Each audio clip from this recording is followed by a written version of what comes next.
Today on the show, we have the House of Mouse headlines brought to you by laughingplace.com, your up-to-date resource for the latest Disney news every day of the week. This episode is being released on September 6th, 2023, and here's what's been going on in the world of Disney recently. An important surprise at the opening of Fransokyo Square, another update coming to Disneyland's Haunted Mansion, a metric ton of news from Disneyland Paris, and more.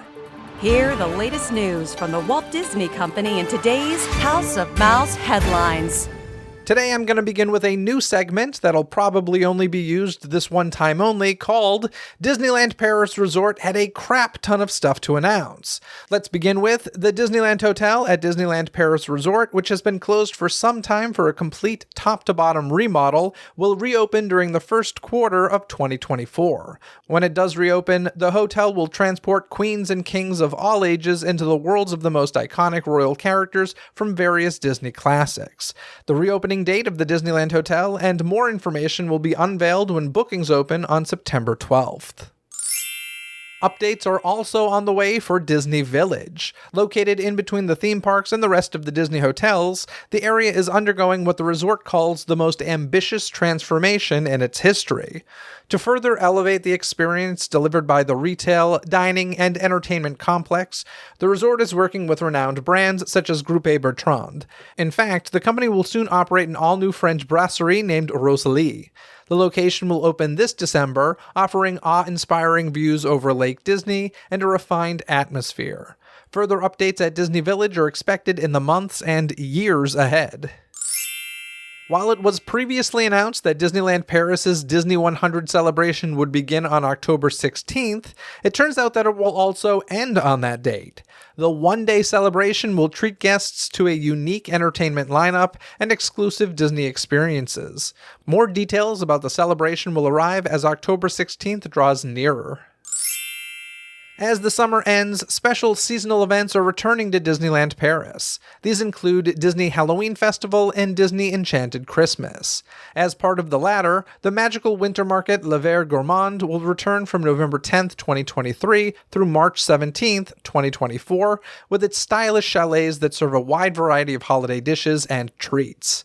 Backing up to the Halloween season, the resort has also recently announced Villainous Night, which will be an exclusive evening reserved for Disneyland Pass and Annual Pass members on September 29th. Guests will witness the spectacular transformation of the Disneyland park into a dark and sinister realm, with villainous inhabitants lurking in the shadows. Tickets for the event are €55 per person, and while the party runs from 9:45 p.m. to 2 a.m., guests will be able to enter as early as 6:30 p.m. The Disney Halloween Festival will run from October 1st through November 5th, with Disney Enchanted Christmas following on November 11th through January 7th, 2024.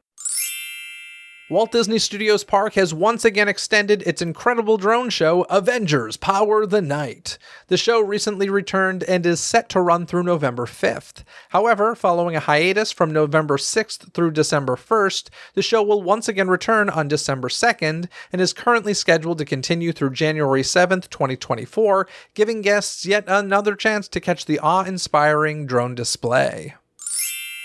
In the spring of 2024, guests of Walt Disney Studios Park will be invited to step into the topsy-turvy and colorful world of Wonderland during an exclusive new stage show that will offer a modern and flamboyant twist on the beloved classic. The show promises to be an energy-packed musical show that will bring together various types of performers. To top it all off, guests will also have the unique opportunity to influence the outcome of the show. More details about this intriguing production are set to be announced soon. A new festival, Disney Symphony of Colors, is coming to Disneyland Paris in January, complete with new shows and decor. Starting January 8th, Disneyland Paris will gradually introduce a series of exciting experiences that will add some colors to cloudy winter days. This will kick off with a brand new nighttime sequence that will give guests the feeling of seeing a parade flying above the resort. Every day at nightfall, guests will be invited to gather in front of Sleeping Beauty Castle to embark on a dazzling journey featuring a magical combination of fountains, lights, video projections, and synchronized drones that will draw animated floats in the air as a nod to an iconic experience that once lit up the night at Park Disneyland. During the festival, guests will also be given a chance to dance and enjoy some highly colorful moments during an all-new, energy-packed show that will be performed several times a day in front of Sleeping Beauty Castle. Also, in February, Tinkerbell will spread her magical pixie dust on Main Street, USA to turn a wintry setting into a flowery environment, showcasing all of the wonderful colors of nature. Disney's Symphony of Colors will kick off early next year. And now, moving on from our Disneyland Paris had a crap ton of stuff to announce segment, recently the Shanghai Disney Resort broke ground on a third resort hotel. The new deluxe hotel will include 400 rooms, adding to the 420 rooms at the Shanghai Disneyland Hotel and 795 rooms at the Toy Story Hotel. Plans for the hotel also include new dining, shopping, and entertainment experiences. Built along the shores of Wishing Star Lake, the new location will offer views of Shanghai Disneyland in addition to indoor and outdoor recreation amenities. The yet-to-be-named resort will be an homage to Shanghai's unique early 20th century architectural legacy, influenced by Art Nouveau architecture and design. No opening timeframe for the project has been announced, but now that construction has commenced, we'll surely hear more updates soon. As if the Disneyland Resort needed to entice guests to attend the already sold-out Oogie Boogie Bash events this year, the resort has teased some new villain additions. First up, it looks as though Judge Doom could be making an appearance this year, as evidence in a short video definitely framed him. Additionally, another tease would suggest that the kabuki mask-wearing yokai will be coming to the event, which would make sense seeing as he'd fit right in at the newly opened San Fransokyo Square. Both villains will join an already stacked lineup, so if you were lucky enough to get tickets for Oogie Boogie Bash, be sure to check out these newcomers. With demand for the new trading card game Disney Lorcana still exceeding demand, Ravensburger has issued an update on how they're addressing issues. First, a reprint of the first chapter will be available starting in Q1 2024 in North America and Europe. Second, additional booster products will start arriving in North American local game stores in October. Ravensburger says that the goal is for fans to be able to purchase and enjoy the Disney Lorcana trading card game product at the suggested retail price, and they will continue to take steps to ensure a level of availability and quality that keeps the market healthy for both collectors and players. While the game did launch at mass retailers and on Shop Disney on September 1st, reports suggest that inventory went quickly. Thus, if you don't already have your hands on Lorcana, you may need to wait a bit before getting your fix at a reasonable price. And now it's time to bring in Kyle Burbank from laughingplace.com. How you doing, Kyle? I'm doing well, Jeff. How about you? September 1st hit and the panic mode went into mode for me because it is the busy time of year, and I looked at the calendar and I was like, oh no, I may have overextended myself. Yeah, seems possible. Anything's possible. 10 points to anybody who knows what that's from. I'll give you 100 points because that's kind of a deep dive. Not Disney related, but somewhat related to something we're going to talk about in just a second, which is even more of a deep dive. So 1,000 points. 1,000 points to anybody who gets that. Anywho, let's just jump into it because San Fransokyo Square in Disney California Adventure is now officially open. This area is a reimagining of Pacific Wharf, which was an opening day area of the park. I would describe San Fransokyo Square as kind of an extensive reskinning of the land. There's new food, merchandise, character meet and greets, architecture, and more. But you guys know this already, so why are we talking about this today? Because something big has happened at San Fransokyo Square. Or shall we say not happened, because the bakery tour remains, and with that, so does the bakery tour video, starring the one and only Rosie O'Donnell. She survived! I was shocked. I sent Mike Celestino in there specifically. Did you really? I love you so much. So I should preface this by saying the reason I heard about this news is because you mentioned it to me. You said, Mike, snap this photo. Look, Rosie's still in the bakery tour. I was shooketh in that moment. And you specifically requested that? Well, yeah, I was like, he's got to check out the bakery tour because what if it's, because I guess there's a chance that it was going to be different characters or something talking about it. But I think the fact that it's unchanged is equally news. So yeah, we sent him in there, and he sent that Rosie survives photo, and I sent you a screenshot of our internal Slack. I love it so much. That's so exciting. And I mean, I think that's been there since opening day, right? Like I remember. I think so. Yeah, I remember from at least a long time ago. Of course, the park opened in 2001. So like Rosie looks a lot different now. Rosie's doing her own podcast. It's fantastic. It's called Onward, and you should check it out if you like long form interviews. And just very excited to see her still there. And like I said, shooketh was the word for me. So yeah. Oh, bless. And we also still have Ghirardelli, which I know we knew was going to survive, but that's something I was a little surprised. That thing must make a lot of money for that to have stuck around, because they've changed, a lot of the locations there.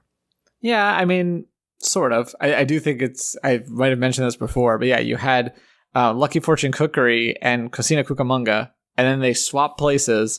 And then now they kind of mash them together. Both are serving kind of fusion Asian and Mexican food. So that's kind of funny. But no, I mean, Ghirardelli and Bodine are both in the real San Francisco. So it makes sense that they'd be in San Fransokyo. I don't know. I like the look of the area from what I've seen of it. And it seems like they're might still be adding to it, because when Mike went back the day after it officially opened, they had added some more banners and stuff. So realize who knows? So they're behind schedule. Now, I will say something unrelated, but of course, Mike from laughingplace.com, who is our good friend.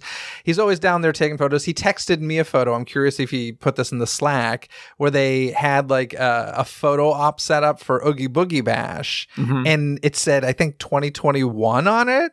Yeah. And I was just like, smack the hands to the top of your head sort of situation. We're like, oh my God, like that was on stage. And listen, I get it. The event hadn't opened yet. And Mike did go back later in the day, and it was replaced with something that said 2023. But like my first initial thought was, did they learn nothing from the Disney 100 debacle with the banners, and that this stuff can go viral very, very quickly? Do not put that on stage if it's not ready. Like what? Yeah. Yes, he did. I think he actually tweeted that one as well. But yeah, they did fix it within a matter of hours. But yeah, it's like, the person that had dragged it out onto where it was going to go, you have to see that and be like, oh, that's weird. It says 2021. Like, why don't we just wait a couple hours until we have it fixed and then put it out? My guess is the person dragging it out there, it's not their job to worry about that. So I'm not blaming that person at all. It's the person who told that person, hey, bring this on stage, that it's like, come on. But in any case, I digress. Listen, the news is Rosie O'Donnell survived. That's the most important part of this. She's part of San Fransokyo and Colin Square. Mockery, but I was going to say, I should mention Colin Mockery from Whose Line Is It Anyway is her co-host in that video. So no disrespect to him, but my heart lies with Rosie. From what I understand, lines were long, and San Fransokyo Square was popular and busy. I think there were very long lines to get your Baymax sourdough, which rightfully so. I mean, sourdough is some of the greatest tasting stuff in the world. And if you don't know how sourdough is made, there's a fun little video with Colin Mockery and Rosie O'Donnell in San Fransokyo Square that you can check out to learn how it's made. Did you know that the bacteria in mother dough is patented? Lactobacillus San Francisco. Don't give it all away. Folks need to go listen to Rosie. Mike also took some very nice nighttime photos of the area, and you guys posted a whole article about that. So, I think it's definitely a popular area because it's new, because, everything new at Disney is popular. We'll see whether or not it remains popular. And it looks like they'll have some really nice food choices, which, let's face it, that's like the primary purpose of that area. Yeah, and yeah, I think one of our other LP people called it a food court. He called the land an entire food court. But it's crazy to me how far Disney food has come in my lifetime, to where every location just served either burgers and fries or pizza or maybe a third thing. And now like all of these interesting different foods are constantly moving in and moving out and all of that. So it's pretty cool, actually. Some of them are more Instagrammable than tasty, but there are still some tasty ones, in my opinion. Yeah, I gotta say, it's an area of the Disney parks I don't pay a ton of attention to. I just, I don't know. I'm in a theme park. I'm usually grab something to eat and keep going with shows and entertainment and stuff. But every once in a while, I'll come across an item that I'm like, oh, that's a keeper. That's one to remember. Actually, recently, I got a sourdough bowl over by the exit to Haunted Mansion on the water there. I can't remember the name of it. Pelican something? Did they just change the name? They may have. I'm not sure. But it was a sourdough bowl with beef stew, and they had... It wasn't gumbo, but a clam chowder was the other option. And I was like, okay. And it was like super reasonably priced. I want to say like $8 or something like that. So wait, is the location still Harbor Galley and then the area is Pelican something or other? So maybe Harbor Galley is the place where you bought it. So yeah, it looks like the official name of the dining location is Harbor Galley, Harbour. And it's right near the exit to Haunted Mansion. And I also got to say, kind of nice secretive seating area. It's often quiet over there. And I actually was with a friend who goes, Magic Key Holder goes all the time. And I showed him like the little path back there that will take you to quote unquote Splash Mountain. And he was like, how long has this been here? I'm like, forever. And yeah. He was shocked. So it's where you see sitcoms shoot when you do your primetime in the parks. You'll see people shoot over there because it is a little bit tucked away. But yeah, that seating area, that they expanded it into whatever Pelican Point or whatever they call it. That's why I got confused. But they didn't change the name of the restaurant. So that's still the same, but there's the expanded seating area over there now. Apparently, I haven't been since. I haven't been in years. I'll just say that the sourdough bowl lines over there are much shorter than the Baymax ones and tastes the same because it came from the same mother loaf of sourdough. So exactly. Yeah, because that's how sourdough works, folks. This is such an interesting podcast conversation. Go watch Rosie. Anyway, Bread Thoughts with Kyle and Jeff.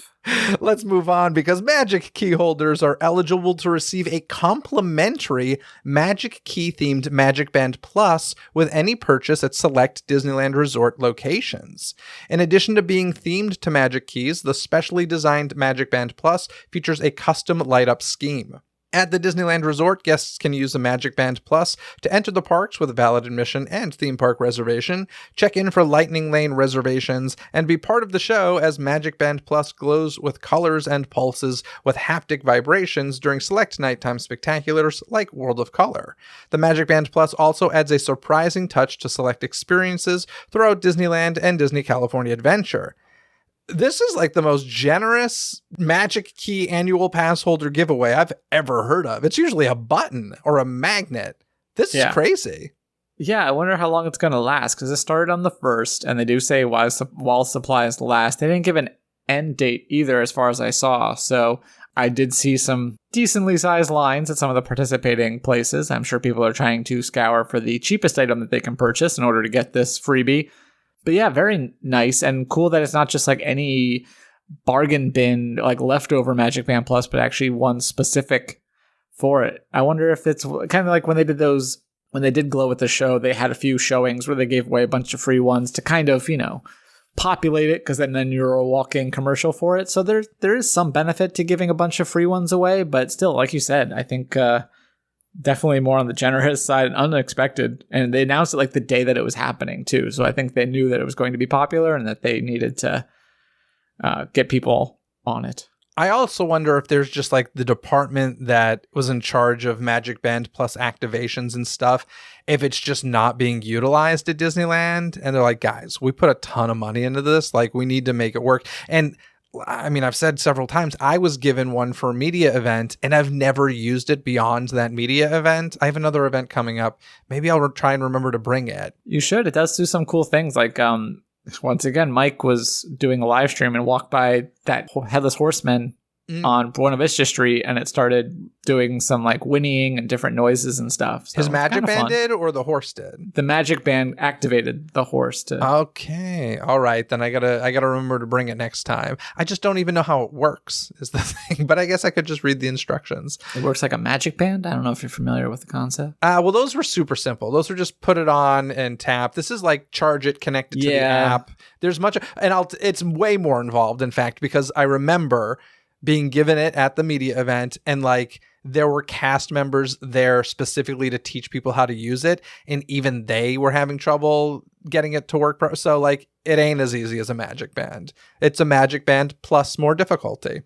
So there's that, but super, super generous giveaway. I would say if you are in a situation where you have a magic key and can get it, because free is good. And it's something that will last for a very long time. And, hopefully they keep adding to it in the park, but if it's not being utilized, I'm sure it'll kind of fizzle away. So we'll see what happens. But that's not it, because another interesting giveaway is here to get magic key holders inside the park during weekdays. September 4th through September 28th on Monday through Thursdays only, Disneyana at Disneyland Park during regular operating hours is allowing magic key holders to get a series of 4 collectible trading cards, each featuring an iconic Haunted Mansion attraction character. A different card will be released each week. The question is, will they be as popular as Disney Lorcana cards? I thought the same thing. My guess would be yes and no. I think they'll be more rare. I'll just put that out there. That's true. I don't think they're going to be doing reprints of them, so I don't know. But once again, this is like out of left field. This is not a magnet or a button, which, granted, it's a card, so they're actually probably cheaper to produce, but I think it's so much more unique. What's going on? Magic key holders are suing them, aren't they? No, they settled that. Oh, they did? Okay. I think it was that one. They settled one of them. I don't remember if it was the California or the Florida, honestly. Seems like they're trying to do some damage control. I don't know, but hey, accept it and enjoy it is what I say. They're flipping that lever, or whatever they said. The lever to get, they can, open the spigot so that people can go back into the parks when attendance starts to wean. Yeah, it's very interesting to see the Monday through Thursday only, because I don't think I've ever seen that with any of the giveaways that they've done. That's a little abnormal, but and it's very clear as to what they're doing. And it also should make it available to all magic key holders, because of course there are many that are, the higher tiers are only, or I should say the lower tiers are not available on weekends many times. So this kind of makes it fair as far as availability as well. So this is a cool thing. Another free thing, magic key holders, go take advantage of it, because you pay enough money for those magic keys. Might as well go get that free cardboard. Exactly. Now, while magic key holders are getting some pretty nice perks, Disneyland Resort hotel guests are getting the short end of the stick starting in 2024. Disneyland Resort has announced an update to their early park entry benefit for guests staying at resort hotels. Starting January 20th, 2024, the early entry benefit will be updated, and guests with valid park admission and reservations who are checked in and staying at one of the Disneyland Resort hotels may take advantage of this 30-minute early entry into a designated theme park for every day of their hotel stay.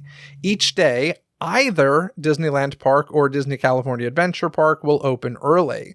Guests can enter Disneyland Park or Disney California Adventure Park 30 minutes before regular park opening to enjoy select attractions, dining, and shopping locations.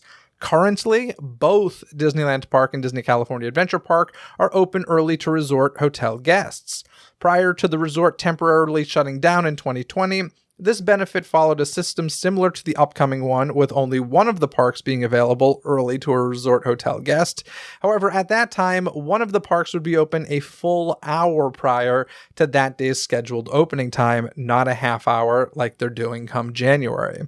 And I guess today as well. Now, this is, I don't know. Do you just think there's not enough demand for it? Do you think hotel guests aren't taking advantage of it and they're like, we don't need it? Or what do you think is going on here? I don't know exactly. I think it makes sense to go back to the way that it was operationally, but I don't know why keeping at the half hour instead of going back to the hour. Although I haven't looked to see if on average the parks are opening earlier than they did. I know they're opening, or I think that they're opening earlier than they did maybe several years ago. Maybe that hour just stayed as like legacy up until 2020. So then they decided to shorten it because they were already opening earlier anyway. And then now they're kind of going back to the old structure of switching back and forth. That's the only thing I can think of, is like maybe on the whole, they're opening earlier anyway. So the half hour just makes more sense. Yeah, I do think it's a perk, when you're staying at the hotel, it's a pretty big perk to be able to get into the park early, I feel like, especially at Disneyland Resort where like you can walk to the park, whereas at Walt Disney World, you've got to, waking up early to get in even earlier is a much bigger deal when you got to catch a bus or a boat or a monorail or something. very different at Disneyland Resort. And I just feel like there's a massive difference between 30 minutes and 60 minutes as far as like it kind of even making it worth it. So I don't know, one park, 30 minutes. Yeah, it's better than nothing. They don't usually have a ton of stuff open anyway. So maybe maybe the advantage of just being able to kind of queue up for the more in-demand attractions to beat the rest of the people is more of an advantage than actually going and doing a couple of whatever's open. I just remember doing early hours at Walt Disney World and like banging out a ton in that first hour. Like, I want to say like 5 rides or something. And especially these days, if you don't want to buy into Genie Plus and stuff, I'm sure early entry is part of a lot of people's strategy. So I don't know. It's a bummer, but you know, it's happening. And like you said, in the before times, it was always one park. The big change here is it's gone from 60 minutes to 30, which I think is a big difference, but we'll see. You know, I do think a lot of people choose to stay at Disney hotels because of early access and or what used to be. Remember the late access that was like 3 extra hours? Gosh, remember those days? The late night hours? It was crazy. Kind of. Yeah. I don't know. I was going to say I've never stayed at a Disney property. I have internationally and a little bit at Walt Disney World, but I never stayed at any of the 3 Disneyland hotels. Well, I'm thinking Walt Disney World. When I stayed there, I remember the extra magic hours at night. And it was like 2 to 3 hours, I feel like, you could stay. And that was a huge, huge, huge perk. So, I don't know. I've accidentally been in the parks at night. I remember one time we were in Magic Kingdom and we must have misread the app or whatever. So we get over there. They let us in. And then we try to go on Pirates. And they're like, can we scan your Magic Band for your room key? And we're like, what? They're like, oh, yeah, this is just for hotel guests now. We're like, oh, well, then why did they let us in here? Oops. You can enjoy the merchandise and the food at that point. Yeah, I guess so. Excellent. Now, folks, we'll be right back with more news materializing for you right after this. Hey Disney Halloween fans! Celebrate 30 years of Hocus Pocus at Creep It Real OC. A fun outdoor shop till you drop dead Halloween event with live music and entertainment, food, drinks, and a marketplace of over 120 vendors. This year's event will pay tribute to the Hocus Pocus films with a rare opportunity to catch a glimpse at some actual props, costumes, and never-before-seen creative treatments. They'll put a spell on you. Live and in person, meet Vanessa Shaw, Omri Katz, and Jason Marsden, stars from the 1993 classic. The event takes place on Saturday and Sunday, September 16th and 17th at the historic and haunted Heritage Museum of Orange County. Tickets are on sale at creepitrealoc.com. For updates and announcements, follow us on social media where we're always creeping it real. Book your tickets now and come run amok with us at Creep It Real OC. Dost thou comprehend? The Disneyland Resort announced that the stately grounds of the Haunted Mansion will expand with a spirited metamorphosis next year, including a brand new Madame Leota themed retail shop. In 2024, the additions will build on the story and lore of the Haunted Mansion and include an expanded outdoor queue to immerse guests in an enhanced theming, as well as a new retail shop adjacent to the attraction's exit.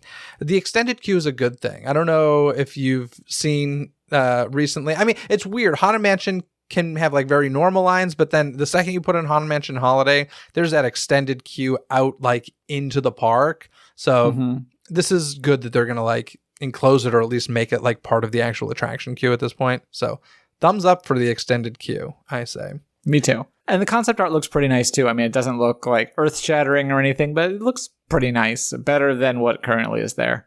Cool. Now, local legend suggests that the manor known today as the Haunted Mansion was first built by a prosperous sea captain. To this day, the mansion's staff faithfully maintains the happy haunting grounds. The expanded queue will tie into these stories and more, including new gardens inspired by Master Gracie, Madame Leota, and the One-Eyed Cat. Each of the gardens will feature unique elements ranging from a water fountain and gazebo to themed statuary and landscaping. In fact, guests will be able to see a new greenhouse where the groundskeepers for the Haunted Mansion grow their plants. The pet cemetery and horse-drawn funeral hearse will continue to reside on the attraction's grounds. I love how they put that in the press release because they're like, there will be hell to pay if we get rid of this. They're learning. They are learning. That's right. Madame Leota's presence will now linger beyond the walls of the Haunted Mansion with an all-new retail shop. This carriage house of the mansion, belonging to Leota, will be a standalone shop that will be located at the exit of the attraction, so similar to what Magic Kingdom has now. Enhancements will also be made to the plaza adjacent to Tiana's palace. That's where the extended queue is now. This area is one that holds a lot of memories and history, and a new elegant park-like setting will be a place to relax and enjoy the ambiance and live entertainment under the shade of new and historic trees. Once again, they've learned. They're not touching the historic trees. What was that? Green spaces. Green spaces. The accessibility of these areas will also be improved, including a new elevator exit from the Haunted Mansion for guests with disabilities. Construction on these additions will begin in January 2024. And listen, plussing attractions is always a great thing, but the Imagineers are obsessed with the Haunted Mansion. Like, we've got a whole Tomorrowland that needs some love, okay? Yes, I agree. And to that point, I was trying to think, Haunted Mansion has to be the single attraction with the most dedicated merchandise. Like, can't even think of like what number 2 would be. And if there is a number 2, it's not even close. Like, just Haunted Mansion all the time, year round, any little opportunity they have. Like, how many different pieces of merchandise with just that wallpaper design exists now? And so it makes sense. I did look to see, I'm like, okay, so what's where this merch is going to happen now? I'm like, oh, it's already merch. It's just that it's like stands instead of actually like a real retail location. So now there'll be a real retail location that's themed. And so, yeah, I think this is all wins as far as I can tell, at least if it's executed to the way it's described. Yeah, I had the same thought as you. I was like, what is there now? And it's just like a little path heading towards Splash Mountain / Tiana's. But yeah, I don't know. It's a lot of updates to the Haunted Mansion, like really constantly. And I think Imagineers, like truly, like when you become an Imagineer, obviously that attraction inspired a lot of people. So I think the chance to play in that sandbox is very exciting to people who work for Imagineering. So I get it, but man, that's a lot. It's a lot.